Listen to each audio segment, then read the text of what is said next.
Hey, what's up, guys? Welcome into Good Morning Lambeau. My name is Clayton. You can check us out on packernet.com. Find me on Twitter at Packers_access. Email us, PackersTotalAccess@gmail.com. Text us 865-658-5824. If you want to support the show, there's several links in the description of this video that you can do that. And I'll tell you, you'll also find in there a link to our sponsor of the show, and that is Ticket King, the official ticket provider of Packer Fan Total Access, Wisconsin-based since 1992, specializing in Packers tickets. They are Wisconsin's largest ticket source.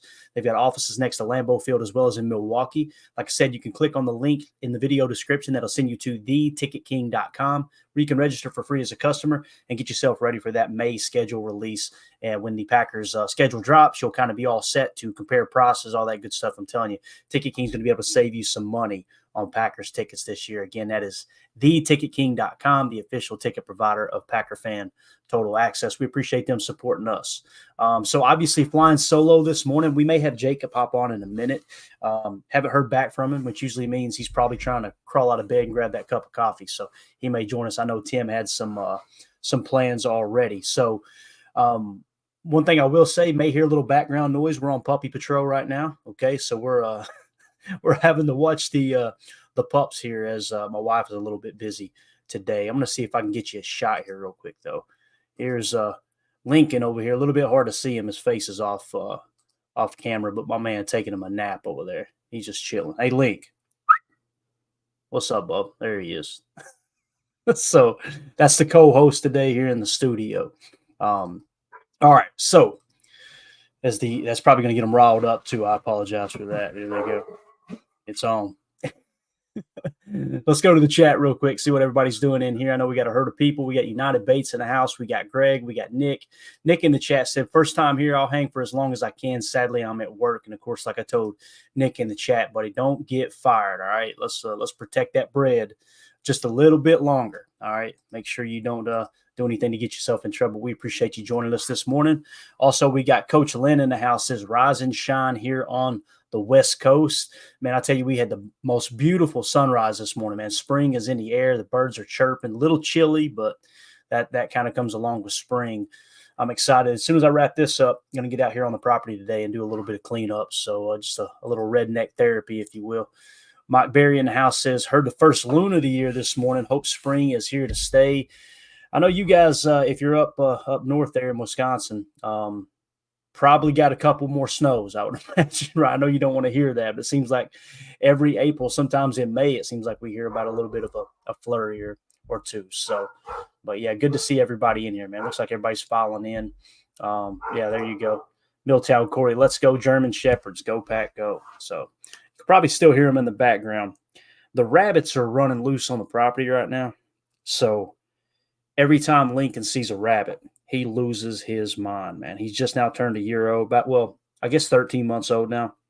And he doesn't know how to act when it comes to the rabbits running loose. Of course, outside the fence where he can't get to them. Thank God for that. That'd be a mess to clean up. But let's see here. 2-0 for this in the chat. Say Clayton with his best Bill Belichick during the 2020 draft impression with the dog. It's right. Bill's dog was named Nike, right? Best image on the web that year, man. I think it was during COVID when everybody was kind of doing their drafts remote.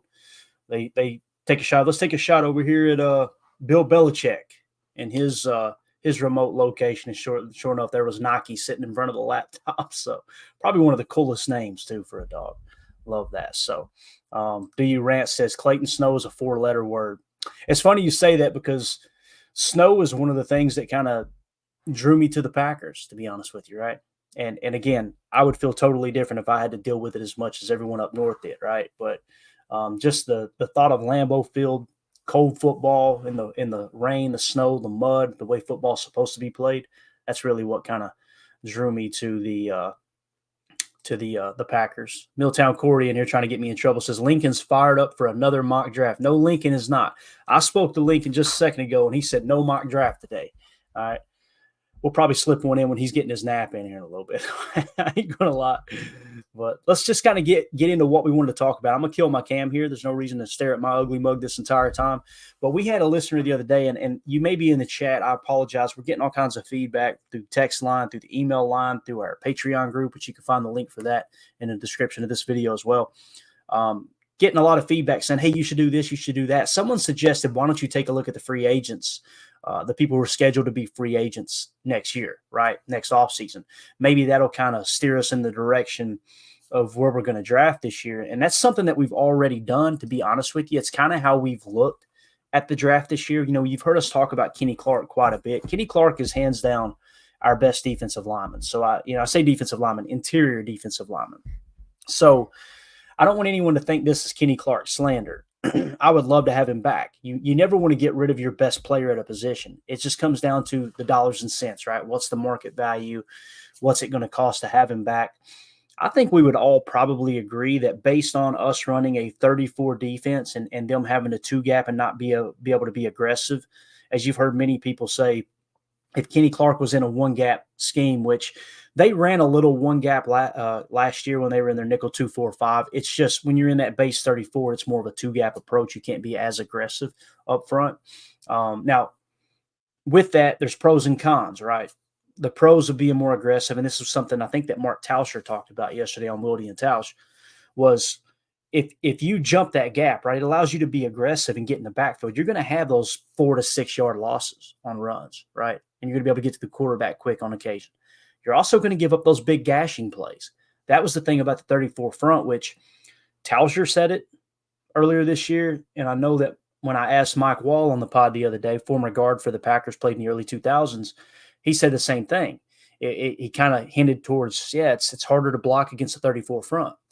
So we've all got this in our mind that as soon as we switch to a 4-3 front, when it comes to a base against a 21 personnel, 12 personnel, 13 personnel, that all of a sudden you're going to be able to be more aggressive in the passing game and get in the backfield, and all our problems are solved. The way that defense operates in the game of football is if you're going to give something up, if you want to take something away, you got to give something up, right? That's typically how it works. So we got to kind of curb the enthusiasm on that just a touch. Now, does it allow our defensive line to play more aggressive? Absolutely. And I think Tausch hit it on the head. Like, you're going to get some 4 to 6 yard losses, but you're also going to give up some more explosive plays on the ground, right? And possibly through the air too. It's going to be one of those things where we'll probably have more interceptions this year, and that's a great thing. Obviously, turnover differential is one of, if not the most important statistics in the game of football. But you're also going to give up those explosive plays, and like we always talk about, if you give up an explosive play, it triples your chances of scoring. It triples the chances of your opponent scoring on that drive, right? With I think the explosive plays on the ground are runs of 10 yards or more, and then the passing game, it's passes of 20 yards or more, if I remember correctly. Might have been 12 or 13 yards on the ground too. I've already deleted that graphic, which you kind of get the point. You give up those explosive plays, it puts your defense on their heels.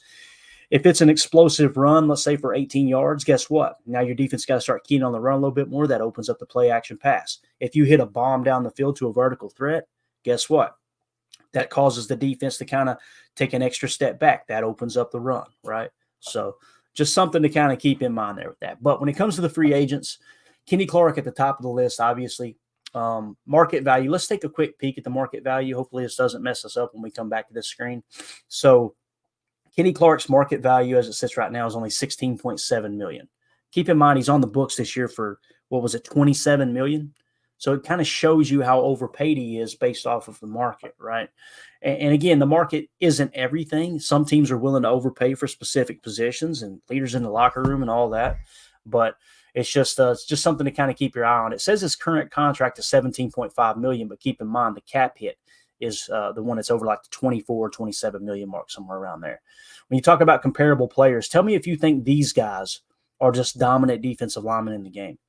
Javon Hargrave, Grady Jarrett, Dalvin Tomlinson, David Onyemata, right? You notice you don't hear like your Aaron Donalds. You don't hear your Chris Jones. You don't hear Quinnen Williams, right? And when you kind of overpay for someone like that, it's going to hurt you against the cap. It's going to kind of hem you up a little bit. I'm hoping now we see Kenny Clark kind of step into that role in a 4-3 defense, being more aggressive with more one-gap approach. I'm hoping you're going to see him amplified this year, right? That's the goal. So hopefully that kind of unlocks him like we're hoping that the 4-3 defense unlocks our boy Quay Walker and potentially the Will backer row, right? So let's see here. Up next is Jordan Love. Again, Jordan Love, the thing about Jordan is, yes, he's under contract only through next year, but you've got 2 years you can franchise tag him. We do not want to franchise tag Jordan Love. You want to get a long-term deal done. That helps you with the cap. You're able to maneuver the cap a lot more easily. If you get the deal done now in 2 years, it's going to look like a bargain, right? If he's your guy. And I guess I want to ask the chat that. It'll be hard for me to kind of keep up with the chat flying solo this morning, but do you think Jordan Love is the guy? And what I mean by the guy is, if you look at his market value, they're saying 44.8 million. Some people are saying he may try to reach 60 million per on average. Others are saying 50 is the mark. What number would you put on it? Average salary per year, okay? So basically average cap hit cost would be the better way to put it. Now, keep in mind, you're going to be able to maneuver that cap a lot more easily if it's a long-term deal. But that's my question, everybody. Do you think Jordan is the guy? All right. And let's see here. Nico in the chat says, I think Jordan is the guy. Ron Sanville says, I think he's the guy. I do too. And just hearing people kind of talk about him and what he did last year, those last 9 games, guys, he was elite. People don't want to hear this. And honestly, I'm nervous to even allow the words to come out of my mouth. But if you look at the last 9 games last season, that was Aaron Rodgers type stuff. Now, the problem is the first 8 weeks, cheeks, right? So the first 8 weeks were Dan Orlovsky type stuff in some occasions. There was some inaccuracy and all that. I think he is that guy from the last 9 weeks. But I'm not going to sit here and pretend like I'm 100% yes, throw the book at him, give him whatever he wants type, Patrick Mahomes type guy. Wildy and Tausch did a really cool thing yesterday where they kind of went through the top graded quarterbacks in the league and said, would you take Jordan over him or not? Would you take Jordan over him or not? And I think they settled on him being the 5th best quarterback based off of the PFF grades and comparing him to the top 10, because I think he graded out 12th. Now, keep in mind, if you just reduce it to the last 9 games, he was probably the highest graded quarterback in the league. He played that well. So it's just an interesting conversation. I always want to make sure I'm getting other people's opinion because I kind of get, cornered into my own little box here. And you just kind of assume people either agree with you or they disagree with you and nothing in between. Chad Inc. says 40 to 45 million in his opinion. Okay. It may be tough to get him for that, Chad, and that's what makes the decision so difficult, right? Or at least the negotiation so difficult. But it's just one of those things, man, where he lit it up. Absolutely lit it up the second half of the season. Let's see here. Ben Holden says, yes, watch the tape. I might have to try that, Ben. I haven't done that yet. He's a combination of Favre and Rodgers. Coach Lynn says Jordan is definitely the guy. Mike Berry, yes. 2-0 for this in the chat says he is both the guy and that dude. I think what he means by that, too, it sounds silly, but the guy is that's the dude that can get the job done on the field, and he's also that dude that his teammates absolutely love. He's that leader in the locker room. You just tell that. It was on the scouting reports everywhere. This dude is a natural-born leader, and you can see it. Let's see. Milltown Corey says, I would hope Jordan sees that what Aaron did to the cap and takes around 45, not 60. I think we disagree on that, Milltown Corey. If you go back and average out Aaron Rodgers' cap hit throughout his career, I think you'd be surprised. Do that. Go look at where his cap hit was. And some would say, well, on the back side of the contract, there was guaranteed that we had to eat like to the tune of $41 million, right? That last year, and he didn't even play. Take that $41 million and tack it into the averaged salary cap hit per year and go back on SpoTrack as far as they'll let you and look at the cap hit rankings for the quarterbacks. I don't think there was one time Jordan Love was number 1 in the league. Most of the time, he was outside of the top 5. So, and I'm talking about the quarterback position because I kind of felt the same way. And when you go look at it, it's like, he could have really taken us out behind the woodshed with contracts. So, and the thing about Jordan, he's got to get every dime he can get, man. Like, you never know what's going to happen. Nick Collins held out. If I remember correctly, and y'all correct me in the chat if I'm wrong here. If I remember correctly, Nick Collins held out, got his contract because he held out, and then the next year he broke his neck. So we got to look at it from the player standpoint too, right? I get what you're saying though. We would all like to think, man, how much money do you need, right? But it's just tough, man. I hate spending other people's money, right? And I darn sure hate telling people, nope, you're not allowed to make this much. So Chad Inc. said he's the guy for sure. He's only going to get better. I agree with that. I think his ceiling, his upside is just through the freaking roof. Do you rant says yes. Everyone in the chat's pretty much saying yeah.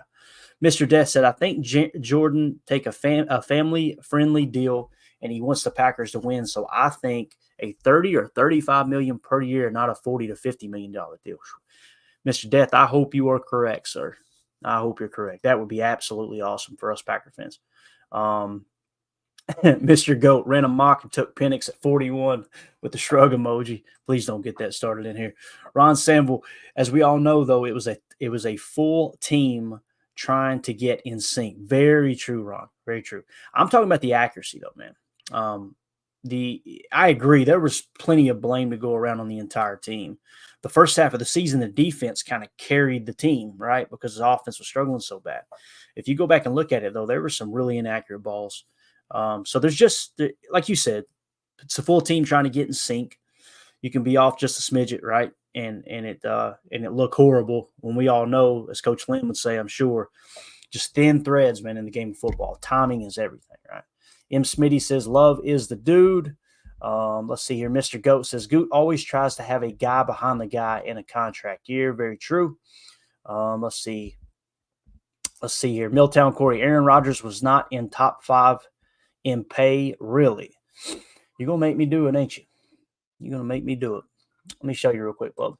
Let's go cap tracker. Give me just a second. Let's see if we can set this up. We're going way off base now. I could be wrong, but we're going to go cap hit across the league.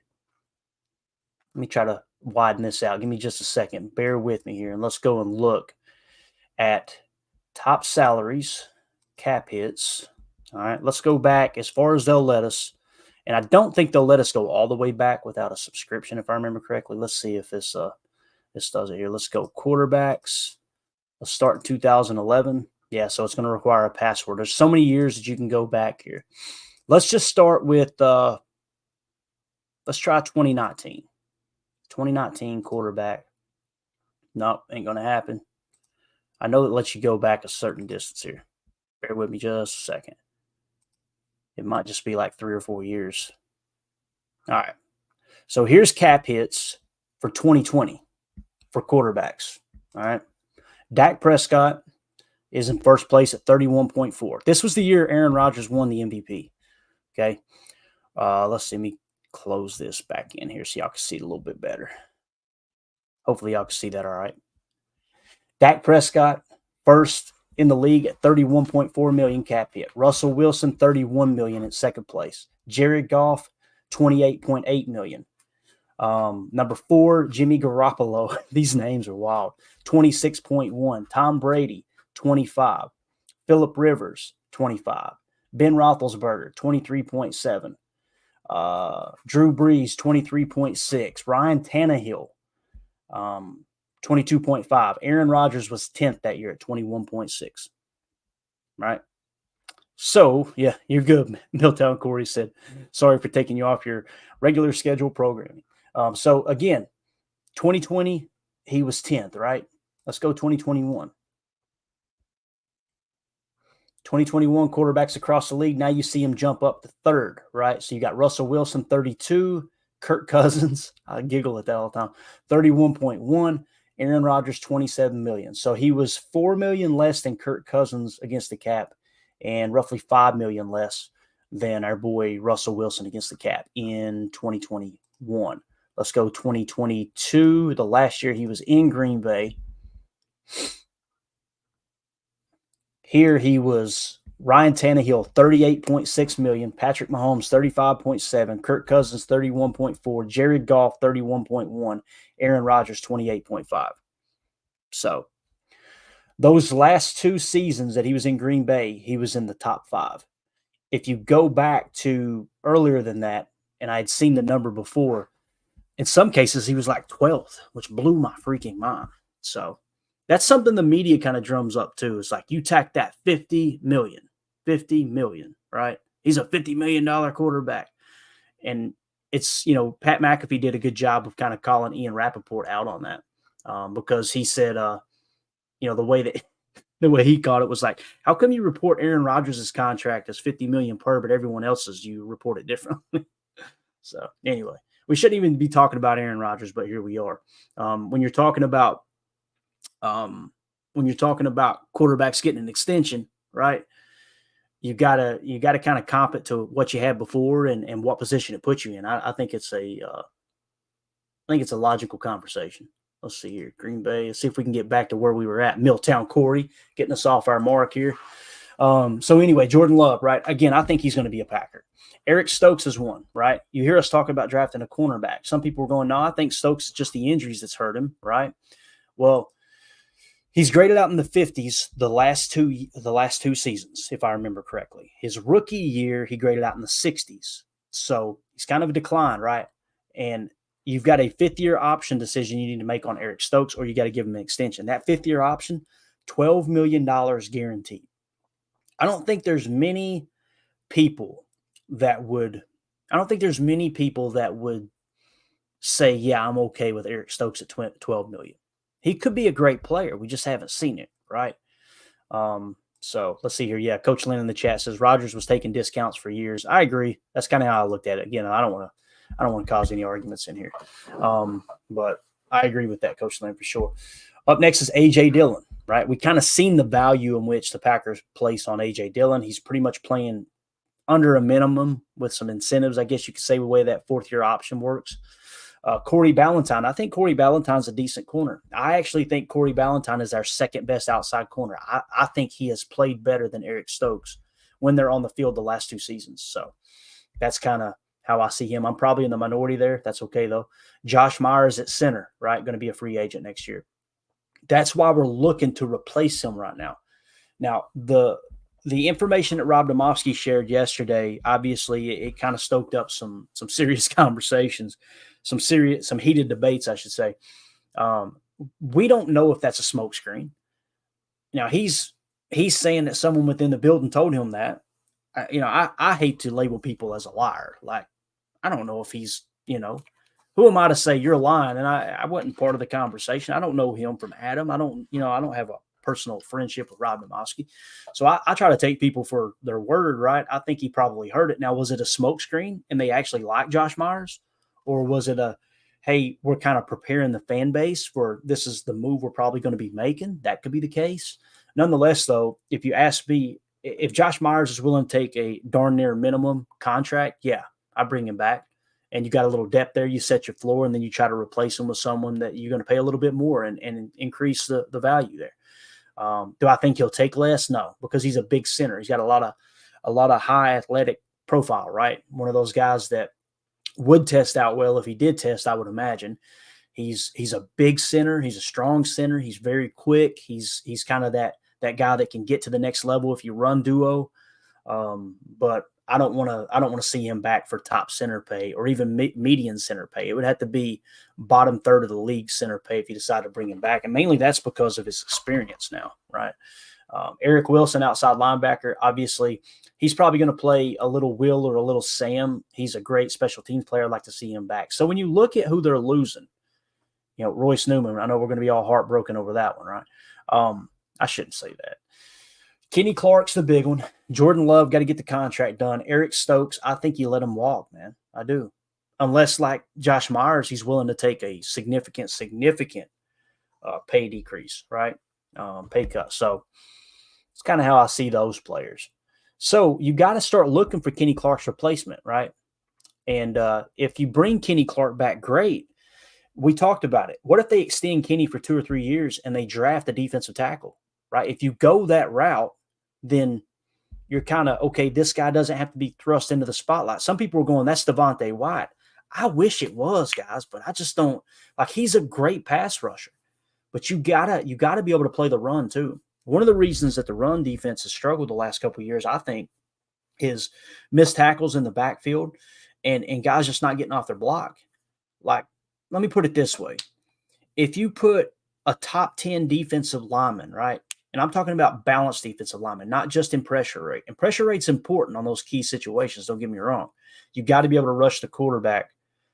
You got to be able to play the run to the quarterback, right? And you can't play the run to the quarterback if you're not playing the run at all, right? You just can't do that. So that's the part that I struggle with the defensive line. So let me close this out, and we're going to go to the lineup screen here on PFF. Let me do this real quick. I want to kind of get your all's take on the lineup here. And this is on PFF. And again, we went to the nickel set. This is what your 4-3 is probably going to look like. Okay. Now, if you went with the highest graded players, this is kind of PFF's approach, right? You guys confirm for me that you can see this okay. Hopefully it's not too the font's not too small. Let me try to get in here a little closer. Maybe that helps. There we go. Hopefully y'all can see that. If you can't, then I can't do anything for you. I'm sorry. Let's start with the defense, right? We were talking about Kenny Clark. Kenny Clark, a 70.4. He's the 32nd graded defensive lineman in the NFL last year, interior defensive lineman. Look who's next to him. Carl Brooks, 69.8. We kind of talked about that all year long. Carl Brooks looks like he's the better interior defensive lineman to play alongside Kenny Clark. So why are we forcing Devontae Wyatt in there? Because you spent a first-round pick on him, right? And again, I'm not saying you should cut Wyatt. I'm not saying you should bury Wyatt on the depth chart. Wyatt may come out this year and be, a 5 times better run defender. We just haven't seen it yet. So if Kenny Clark isn't on the roster next year, what you're probably looking at is Carl Brooks and Devontae Wyatt. Are we okay with that? Because that guy who's going to play a 1, 2, or 3 tech in certain situations, to me, he's one of, if not the most important defenders on the field. He's the closest guy to the ball every single snap. Now, we know edge defenders. We see them as tier 1 as well. You're pretty well set there with Rashawn Gary, right, at a 79. Preston Smith sitting at a 70.5. It's definitely not a weak spot on our team. Plus, you got LVN, who I think is going to take a big step forward. All the signs were there last year, right? So hopefully that pans out. So will we go defensive line? That's the question. I think it's going to take the value being just way too good to pass up on, right, to not take a defensive lineman in the first round is what I'm talking about. If the right guy falls in the first round, I would be okay with that. If you look at the next level, you got Quay Walker and McDuffie as your starting linebackers in this nickel 4-2-5. Okay. Quay Walker, 58.5. He was the 66th highest graded linebacker. That suggests he should play well, and he's kind of that secondary player, right? There's 2 things that come into mind for me when you talk about linebackers. One, are they tall enough to play Mike? And it seems like in this Halfley style defense, which is a Robert Saleh style defense, you want your Mike to be 6'2" or taller. Okay. You want a little more height at Mike. Doesn't mean someone can't play Mike shorter, but you're kind of wanting that taller player. Quay Walker fits that bill. But the problem is he's not even grading out as a starting caliber linebacker. If you have one stack backer to put on the field, he's not even grading out high enough to be there. He's not grading out to be the number 2. He's kind of borderline number 3. Hopefully that changes. That's what Mike Wall was talking about the other day. He thinks that, I don't want to put words into his mouth. I believe he said he thinks that this 4-3 defense will unlock Quay and allow him to play a lot faster. Hopefully that's the case, right? That's what I'm hoping for. And I'm not suggesting that Quay Walker shouldn't be starting. You've got to give him a legit shot, more than enough shot in this 4-3 defense. We may come out this year and he looked like a totally different player. That would be awesome. Most people see him as a will backer. He's got the height to play Mike. He's wore the green dot. All those things kind of line up like, okay, they're okay with him playing Mike.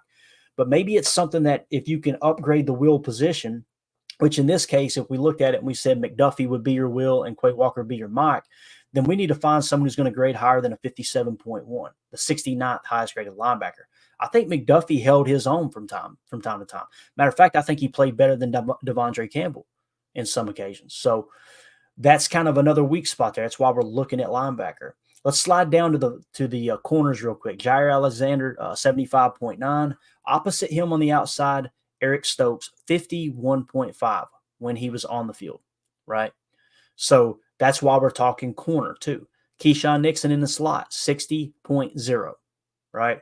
That's why we're talking about possibly a Cooper DeJean, If a Cooper DeJean can come in and play the slot and you keep Stokes on the outside, or you put Corey Ballantyne on the outside like I was suggesting, then honestly, I think Stokes is kind of one of those guys that you could potentially trade him this year. Last year, the contract, someone else probably had a high grade on him too. It just hasn't worked out in Green Bay. If he's healthy, you could do that.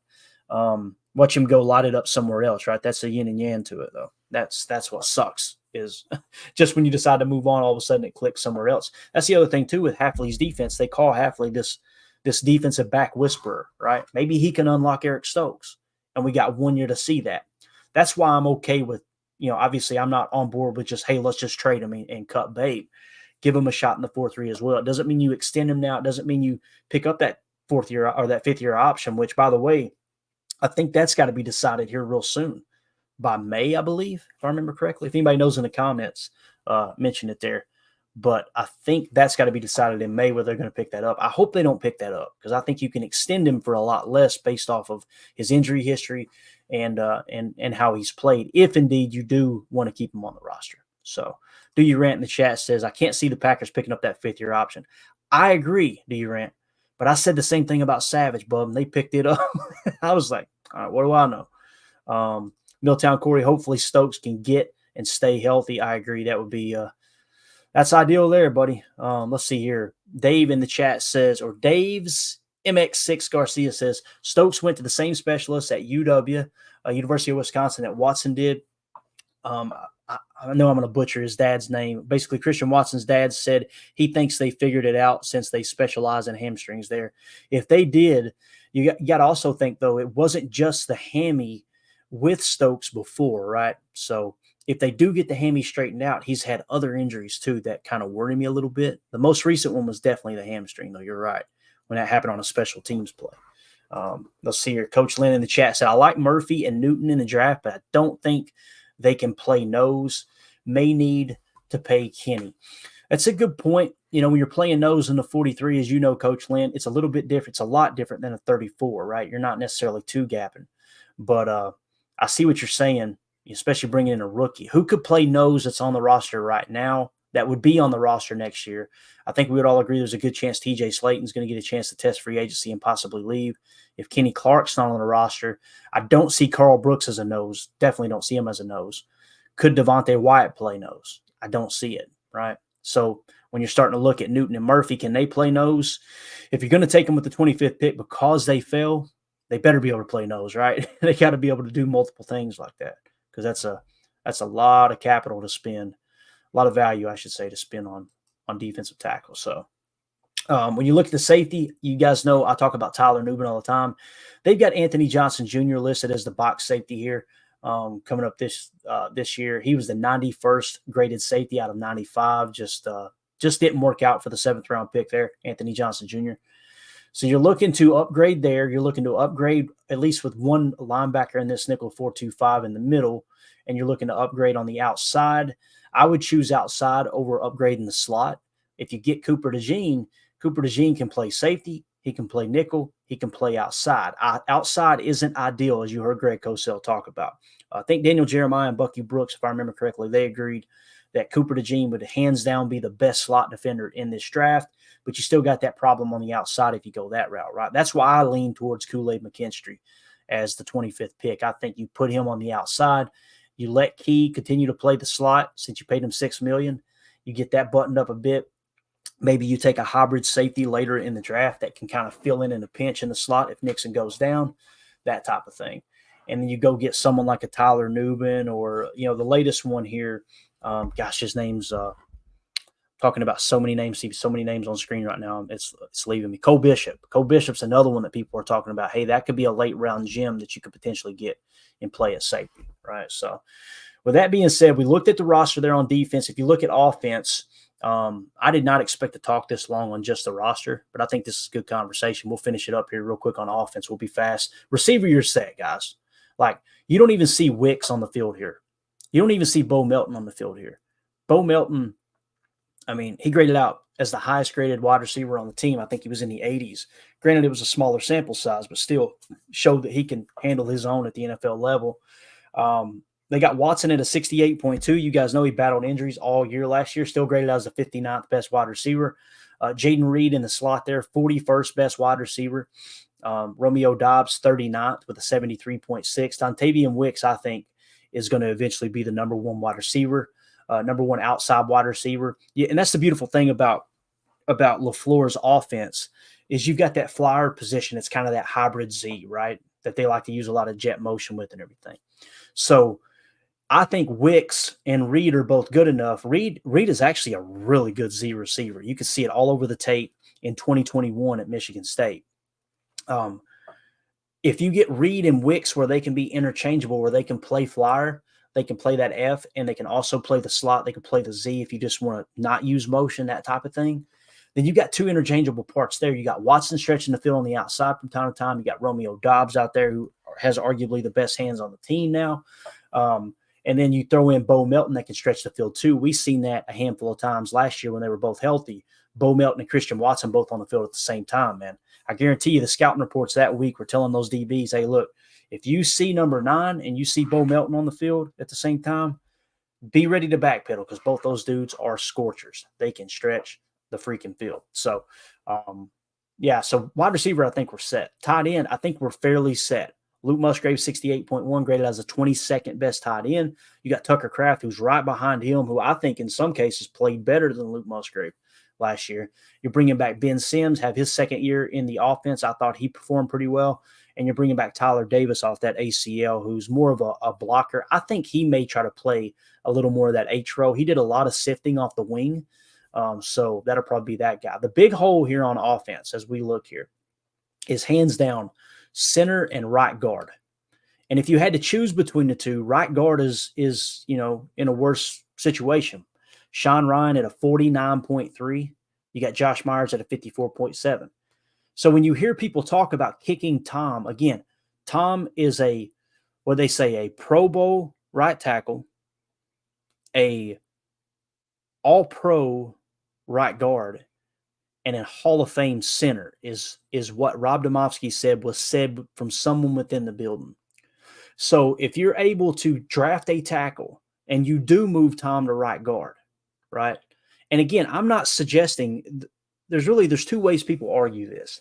They suggest that if you just draft a tackle, it's going to be a slam dunk better than Sean Ryan at right guard. So you can kick Tom to right guard and play that tackle out there. And it's not that easy. It's not that big of a slam dunk, right? And the other opinion is, well, if you draft a rookie tackle, they're not going to be as good as Sean Ryan is at right guard. And it's like there's no in between. I have an issue with that. We see tackles taken every single year in the draft that end up being good starting tackles, right? So this whole Zach Tom, for God's sakes, we drafted Zach Tom late in the draft, right? And the dude came out and just lit it up. Now all of a sudden he's the 15th best graded tackle at right tackle. Now, I guarantee you if they knew Tom was going to be that good, they would have drafted him earlier because it means other people would have known he was that good, right? So, again, the big hole here on offense for me is right guard and center. So I say all that so we can kind of get into talking a little draft prospects here. We establish where the biggest holes are, right? And forget how many bodies we need on the field, as Mike McCarthy would say. Let's just talk about how do we improve our starting caliber defense here. This year, you wouldn't need to get a defensive lineman to improve your defensive line, in my opinion. Like you're pretty well set there on the front. I like the way that front looks in the nickel 4-2-5. But you need an outside corner, right? You need a nickel back, possibly. You can improve there. You need a linebacker, possibly two linebackers, to be honest with you. When you're in a 4-3 defense, if you drafted two and both those guys somehow, some way, earn their stripes in camp and they become starters at the linebacker position, then you're going to improve yourself over McDuffie there. I think Quay will start. I don't think anybody thinks Quay's just all of a sudden going to the bench. So let's do cornerback, nickelback, linebacker, and let's go box safety. All right. So with that being said, you guys know we've been I'm talking about absolutely shredding the mock drafts, right? This is why we've been doing it. We wanted to compile information this entire time and try to decide, okay, who are the best, not necessarily fits, but what positions do we need to upgrade, and how is the board falling? How are the mock drafts falling? So this right here was a group mock draft where we took Jackson Powers Johnson with the 25th pick. That's a center. Now you understand why we took him at center, right? Because on the offensive side of the ball, like I said, center and right guard are the main needs that we see. So we took Jackson Powers Johnson with the 25th pick. We took Ennis Rakestraw Jr. with the 41st pick. With the 58th pick, we took Chris Jenkins. With the 88th pick, we took Christian Mahogany, guard, right? So we've taken center, cornerback, defensive line, guard. Then we went safety, Kalen Bullock with the 91st pick. And I'm just going to keep it within the first 3 rounds, okay, of these mocks that we did. Another mock that we did, I did one on the 7th. I took Jerzon Newton, right? Defensive lineman. I took him with the 25th pick. I thought the quality was just too good to pass up on. 41, surprise, surprise, I took Tyler Nubin out of Minnesota, safety, right? 58, I took Christian Haynes. 88, I took center Bo Limmer. And then 91, I took Cedric Gray, linebacker out of North Carolina. Now, on the April 11th mock draft, I used the Pro Football Networks. I took Chop Robinson, who somehow, some way fell to me. I thought the value was too good there at the edge position. There's a chance you can kick LVN inside. He played defensive tackle quite a bit at Iowa in a 4-3 front. So I think it's a possibility you could rotate him in and out on the interior. Chop Robinson to be an extra edge defender in case next year you decide to move on from Preston Smith. Now you got that solid rotational guy. LVN steps into the starting outside the edge spot opposite Rashawn Gary. And now you've got Chop Robinson as that rotational guy, along with Kingsley and Igbare. 41, I went Tyler Nubin. 58, I went Kamari Lassiter. 88, I went Jeremiah Trotter Jr. And then 91, we went Kyron Amagaji. The April 12th mock draft, we went Kool-Aid McKinstry at 25, Tyler Nubin at 41, Christian Haynes at 58, Dominic Pooney, tackle, at 88. We went Bo Limmer at 91, and we were able to get Cedric Gray at 126. Some people heard those top 5 picks and went, where's the linebacker, Clayton? Cedric Gray was the better value, I felt like, at 126, so we projected, let's wait and get our linebacker then. You don't have that luxury on draft day. We don't know. The teams don't know how the boards are going to fall, right? So just when we looked up and go, okay, his average draft position is, he being Cedric Gray is 150. All right, he'll definitely be there at 126. That is not how the draft works in the NFL. They got their horizontal board set, and they're understanding that they could lose their top guy any moment, no matter what they thought other teams were interested in doing. So with that being said, I went through and compiled each player that we took. We're trying to limit it to the first 3 rounds, okay? But these are a lot of the players that were taken, and we're going to compare them across the board. Let's start with cornerback, all right? Kool-Aid McKinstry. This is probably my favorite pick at number 25. PFF grades, starting in 2021, 67, jumped all the way to an 82, then jumped all the way to an 88.8. Coverage grade, 87.8. Run defense grade, 83.0. Man cover grade, 74.7. Zone cover grade, 83.8. Completion percentage when targeted was 48.7%. Now, who else at 25 can play corner, right? Cooper DeJean's the other name that gets thrown around. PFF grades starting in 2021, 65.5, 88.5. Then last year he dipped back to a 77.4. Now, last year's comparables, coverage grade 76.8, run defense grade 78.6, completion percentage when targeted 43.5%. Man coverage grade was only a 63.7, so he struggled in man. Zone coverage grade was a 73.1. Look at the difference between those. Let's just go with coverage grade first. Cooper DeJean, 76.8 cover grade. Kool-Aid McKinstry, 87.8. Run defense grade. Kool-Aid McKinstry, 83.0. Cooper DeJean, 78.6. Man cover grade. Cooper DeJean, 63.7. Kool-Aid McKinstry, 74.7. Completion percentage when targeted. Kool-Aid McKinstry, 48.7%. Cooper DeJean, 43.5%. So we got the first thing that Cooper is better than Kool-Aid in is the completion percentage when targeted. Zone cover grade for Cooper DeJean, 73.1.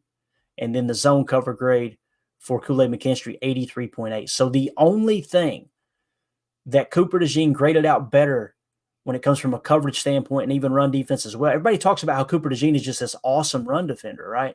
And I'm not dogging him. He had a great year in 2022. But Kool-Aid McKinstry's run defense grade is 83 and Cooper DeJean's is only 78.6, right? And again, I'm not trying to say that we shouldn't take Cooper DeJean. If we take Kool-Aid, he's on the outside, right? And keep in mind what we talked about here when we look at this. Look at Stokes, 51.5. Imagine you get Kool-Aid and he comes in and grades in the mid-60s, right? I'm not suggesting he needs to grade out in the 80s. He may come in the NFL and just light it up.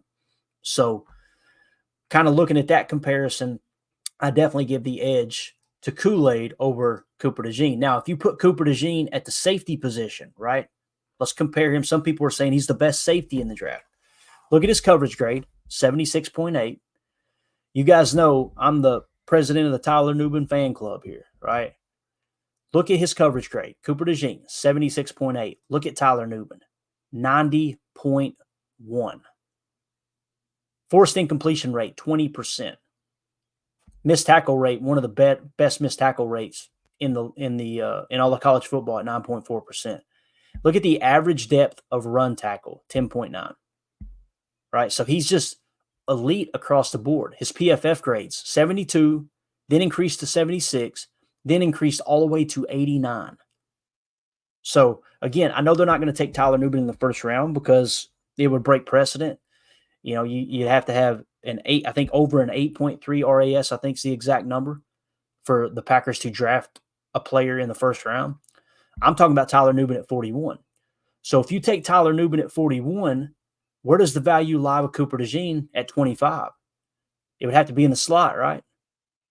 That's kind of the way the draft keeps falling for me. So that's why I'm a little less aggressive on drafting Cooper DeJean and more aggressive on Kool-Aid. Let's say you took Kool-Aid with the 25th pick, right? You took Kool-Aid McKinstry and we don't know if he's going to be available. Again, this is just the majority of our mocks kind of showed, all right, here's the guys we're choosing from, okay? Understand, none of this isn't a prediction. What we don't do on the show is we don't go, let me take, the Packers will never draft him, or we'll never say, you know, hey, look, we're doing mock drafts to try to predict what the Packers are doing. That's not what we're doing. We're trying to do mock drafts to gather information to go, okay, which players are the biggest fits, right? Which are the guys it's like, man, based on our needs, we could get him here, reach a touch on each round to ensure that you're getting the guys you want, and you can fill the majority of these holes that we just outlined on PFF. So with Kool-Aid, I would like to see him go Kool-Aid at 25. Now you've got your outside corner, once again. Replace Stokes with Kool-Aid McKinstry. Love it. Absolutely love it. You keep Stokes on the roster for depth, right? And if it does click when he gets in the game, awesome. You'll have Keyshawn in the slot, no problem.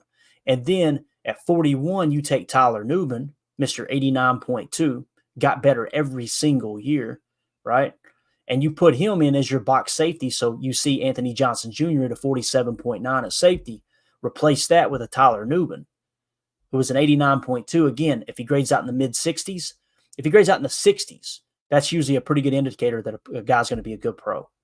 So that would be an improvement over Anthony Johnson Jr. So with pick 25, you improved your outside corner position, and with pick 41, you improve your safety position. Again, I'm not saying it's a guarantee. I got to keep saying it because people are going, Clayton, you're making it sound like these are slam dunk. We're going to miss on picks. We are. This gives you the best shot of filling those holes, and it matches with the best players available. There are no reaches with these picks. I don't believe in reaching. Some people will do mock drafts, and there's nothing wrong with it. They're like, I really like this guy, so I'm just going to take him here. I'm always looking at, like, who's the top 10 best available? All right. How's it line up with my board? What do the PFF grades suggest? What's the RAS say? Take all that information and put it into the draft board, and that's how I come up with what I feel like are the best players available. It's not me, my personal opinion. I went and watched the tape, and I like him better than him. I'm not going to sit there and pretend like I'm a pro scout. I'm just not going to do it. Those dudes, those guys and gals put in endless hours into studying football tape to hone their craft. I'm not going to sit here and pretend like on the weekends I can pick up a damn tablet and go, yep, this is how you grade players.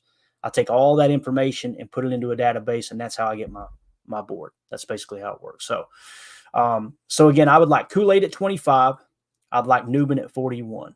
Now, who are some of the other options at 25 as we get ready to wrap up? I just want to give a quick glance at those, okay? We talked about Kool-Aid. Obviously 88.8 cornerback, outside cornerback there from Alabama. We talked about Cooper DeJean. Last year graded out 77.4, but the year before an 88.5. He is considered the best slot defender in the draft. He can also play safety, they say. Not your ideal outside corner guy. Another one at 25 was Amarius Mims, right? You've heard him get mocked to the Packers quite a bit. 2021, 73.5. 2022, 77.5. 2023, 75.6 were his grades. The thing that really worries me about him, though, that zone grade of 58.4. Now, some people say that Tyler Guyton is the guy, right? He's been mocked to the Packers. I think when you did that mock prediction thing the other day, this right here, they're showing Tyler Guyton going at number 25 more than anyone. Then Amarius Mims, then Cooper DeJean, then Jerzon Newton, right? So when you look at it from that standpoint, I'm not a big Guyton fan. Listen to his PFF grades. Starting in 2021, 69, 66, 63. So he has declined, according to PFF, every single year. That's kind of a red flag for me, man. And again, I'm not suggesting the Packers are looking at PFF grades, but it's very, very, very rare that I look at a PFF grade and then go watch the tape and go, man, they missed that. It almost always lines up perfectly. So that's why I'm not big on Tyler Guyton, okay, because of those PFF grades. Again, 69, then he went down in 2022 to a 66.2, then he went down in 2023 to a 63.7. Not a big fan. So Amarius Mims, again, 75.6. It's just that zone grade makes me go, I don't know about him at 25, right? Now, if a great tackle falls to us, one of the top-tier tackles, absolutely jump all over it. Some would suggest that Amarius Mims is a top tackle, right? I know I've got him extremely high on my board, and he's one of those guys that's got a ton of upside. Like he is an absolute monster on the field as far as his size and reach and all that stuff. Another one that kept popping up at 25 was Johnny Newton. All right, Johnny Newton, PFF grades 57. You're going, whoa, yuck. Jumped all the way to 91.5 in 2022. Last year, settled in at an 84.9. Okay, so Johnny Newton, pass rush grade 84.0, run defense grade 77.1, pass rush win rate 15.4%, true pass set, pass rush grade 75.1, his run stop rate 7.4%. All right, so that's a guy, if he falls to 25, I'm okay with that too. Byron Murphy, very similar. Byron Murphy has now leapfrogged him on the big boards. Byron Murphy's grade 73, 82, 91. Pass rush grade 91.5, run defense grade 80.5, pass rush win rate 19.6%, true pass set, pass rush grade 91.9, and his run stop rate 9.5%. So if I had to choose between those two and they're both on the board, I'm not suggesting they will be at 25, and this might be why the Packers might potentially trade up if they want to get Kenny Clark's replacement. For me, it would be Byron Murphy over Johnny Newton now, although my board would suggest a little different. I think Byron Murphy leapfrogged him on my board. I'm excited to get that horizontal board built so we can see exactly where he falls. So those are a couple of defensive linemen that kept popping up in this draft. The last one we'll cover at 25 was Jackson Powers Johnson. Let's say we went this route and we put, again, it goes without saying, but Byron Murphy and Johnny Newton, that would be your Kenny Clark replacement of the future. Okay. It's not like, hey, let's just plug and play them this year. They're going to be absolutely dominant. So that's why I'm a little, if the value's too good, you got to take them, but it's not an ideal situation either way. Right. So now we're looking at Jackson Powers Johnson. Let's say you go, you know what? The value's too good here. He's sitting there at 25. Let's go ahead and replace Josh Myers with Jackson Powers Johnson. Okay. These are his grades. 70.1 in 2021. He jumped all the way to 84.1 in 2022. Then he jumps to 84.5 in 2023. Steady increase in ability, right? Now, here's where it gets good. Run block grade, 85.6. Pass block grade, 90.6. Zone grade, 83.8. Like his zone blocking grade is pegged out through the roof amongst centers. And that's exactly what we want to do in this. And keep in mind, we signed Josh Jacobs. Everyone immediately shifts their focus and goes, maybe they're looking to run more inside zone this year, right? This lines up perfect if he's available. Most mock drafts, he's not there at 25. Several mock drafts we did, he was available. So I wanted to mention him. These are the players that I'm most excited about that I'd be like, okay, I'm okay with these guys at 25. And let's see here what else he's got. Gap grade 70.2. Again, we're not a big gap team. True pass set, pass block grade 87.1. Just through the freaking roof with that. So obviously he's played right guard in the past. In 2022, he played 350 snaps there. In 2023, he played every one of his snaps at center. So there's someone, too, that could potentially play right guard for you, and then you kick him to center when Josh Myers is gone. And in that case, you would leave Zach Tom in place in the right tackle position, as we're showing you right here. Okay, so Zach Tom would stay at right tackle. You could bring in Jackson Powers Johnson, throw him in at right guard, and then work him into center, or throw him in at center and see if Myers can play right guard. Or you can do this right here, and I don't want to get too far in the weeds. We're going to cover this later. Go and draft someone like this, a Christian Haynes. 72, 83, 80. Put him at right guard. Throw Jackson Powers Johnson at center. And again, we got Christian Haynes at 58 on most mocks. So that's another way that you can just completely fix the offensive line. The problem is we had a top 10 offense last year. People are going, that's a problem?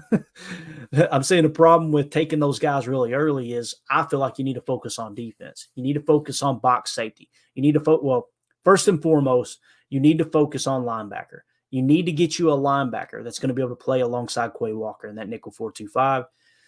Then it can go box safety or outside corner. And I'm okay with taking a corner at 25 because the value is going to be there. Linebacker value is not going to be there at 25, right? Some people are saying Peyton Wilson should be the pick at 25. I'm not as big a fan of Peyton Wilson. Plus, the 33rd team has him listed as a will, which means you got to kick Quay over to Mike. To me, the perfect scenario would be Junior Colson at 41. You get him at 41. Again, his PFF grades 48, 75, 81. You heard Jacob talk about his background, him and Tim. They had a lot of good information on him the other day and how some of the obstacles that he's overcome. If you drafted him at 41, right, and you put him in the mock, now Quay can play will. And again, Junior Colson is listed by the 33rd team as the top graded mock linebacker in this year's draft. So we're going to get into some of these picks a little later. We're at the 58-minute mark.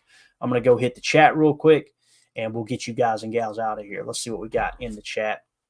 Probably going to be hard for me to read them and know what to put up. Let's see what we got. Coach Lynn says Gotten is more NFL ready. Mims has higher upside. That's exactly what I've heard, Coach Lynn. PFF would disagree based off the grades, but again, PFF isn't everything, right? There's a reason that people are talking about Gotten more than or not more, but he's been kind of picked as the perfect fit for Green Bay over Mims, right? And I agree. I think Mims is probably going to have to sit a year. That's the other thing about the Mims pick. I'm just not big on Gotten for those reasons that we talked about, right? Like, again, it's the PFF grades that just get me. 69, 66, 63. He's declined every year. That's tough for me, man. Now, he did play right tackle. So if you did take Gotten and they absolutely love him, well, let's just talk about his details here real quick, Coach Lynn. Run block grade, 60.5. Pass block grade, 72.9. Zone grade. Remember, we're a zone-heavy team, right? 55.0 zone block grade. That's like, oh, man, that's tough. Let me get it on the screen here so you guys can see it, and then we'll get out since Coach Lamb brought this up. It's a great point. Again, I'm not saying, no, absolutely not. There's a reason there's some buzz around him, right? Let me see if I can get him to pull up here. That would be draft board. Bang. All right. Yeah, so here's his card, Coach Lynn. Doesn't look pretty, man. It looks like he's more of a gap blocker than a zone blocker. His true pass block grade was 59. Now, PFF could have screwed his grade up, right? I'm not ruling that out. It's just that's why I'm a little more hesitant on him, I think you're spot on, too, with the with the what you said about Mims and him having higher upside, right? So that's just something to keep an eye on. And again, people were going, "Oh, well, there's no way they'll draft Guyton." Um, it isn't everything, but ESPN Analytics, the draft day predictor, I think they throw a lot of stuff in here. They throw needs, they throw size thresholds, all that stuff into the mix. Tyler Guyton was definitely the one that seems like he has the highest chance of being taken. I want to pull this up real quick. I know I've got some of the threshold stuff that Chris in. Thank you so much, Chris Nichols, for sending it over. If I could find it real quick, let's see if that might be the reason that they're so high on him as the probable pick for Green Bay, because of the thresholds might line up. Let's see. Let's find tackle real quick. And again, thank you so much, Chris, for sending this over to me, buddy. Offensive tackle. Yeah, Tyler Guyton would be a perfect fit. Joe Alt is number one. Number two would be Tyler Guyton. And the reason Tyler Guyton is his RAS was a 9.7, so he definitely meets the threshold there. His age is only 22 years old. They love those younger players. His you got to have a 4.75 shuttle or less. He came in just underneath that at a 4.71. And then the 3 cone, you got to have a 7.75 or less. He came in at a 7.5. So he meets all the thresholds. And maybe that's why they're saying, hey, look, age, size, RAS, all that. I just don't like those grades, man. I don't like those grades. Show me the player that graded out bad in college and then came in the league and played great. I'm sure they're out there. You just don't hear about them often, right? Now, you find players more often than that, in my opinion, that graded out well according to PFF in college. They dropped in the draft because of their RAS or because of their 40 time, and then they come out in the league and they rip it up. Go look at Puka Nacua. Puka Nacua I think he was the highest graded wide receiver the year he come out. He fell in the draft because, the measurables aren't there. He goes out there in L.A., lines up across from Cooper Kupp, and they are just a Batman and Robin, dude. Just unbelievable. So, again, I'm just not that big on Tyler Guyton.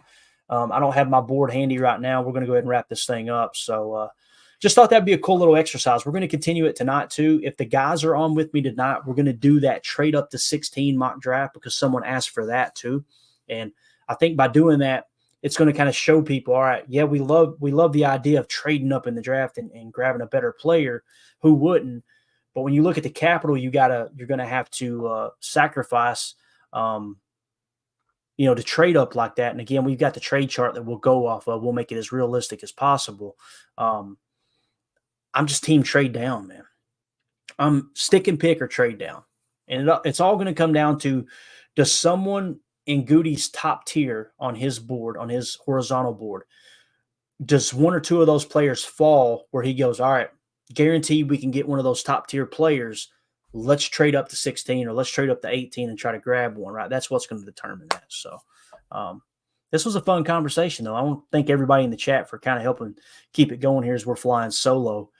I always think I'm going to dread the solo shows, but then I get in here and you guys kind of carry the load for me in the chat, and we get to kind of breaking stuff down specifically. I don't, sometimes I feel like I'm talking over the guys, and look, I am the farthest thing from a professional podcaster, as you guys are well aware of that now. Sometimes I get done with the pod and I want to message the guys, go like, man, I feel like I talked over you. I feel like I didn't let you talk enough.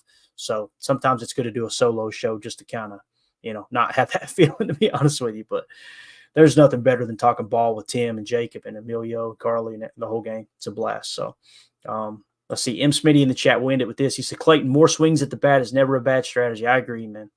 Especially when you see him land a Jaden Reed and a Tucker Kraft and a Luke Musgrave and some of these great players in the second and third round, right? Hopefully that third round curse is behind us now. So, all right. We're out, guys. Again, want to just thank everybody for coming in here and hanging out this morning. Kind of an impromptu one, but we had a good crowd in here. I know we got over 200 people watching right now. If you're on X watching, feel free to click on my profile. That'll send you to a YouTube link where you can subscribe to the channel there. A little bit easier interface, and you can comment a lot easier on YouTube. So just keep that in mind. But we'll be back tonight for PTA Live at 7 Central, 8 Eastern. There's a chance I'll do a midday PTA if I get a little time. I got to get out here and, like I said, get some property cleaned up. If we get that straightened out, then you may see us just randomly go live, say around 2 or 3. Okay. So keep an eye out for that, but we'll definitely be back for PTA Live tonight at 7 Central. So thank y'all so much for hanging out with us. For those of you listening on the pod, thank you for making us a part of your day as well. And as always, let's go out and be the change we want to see in the world, and go Pack Go.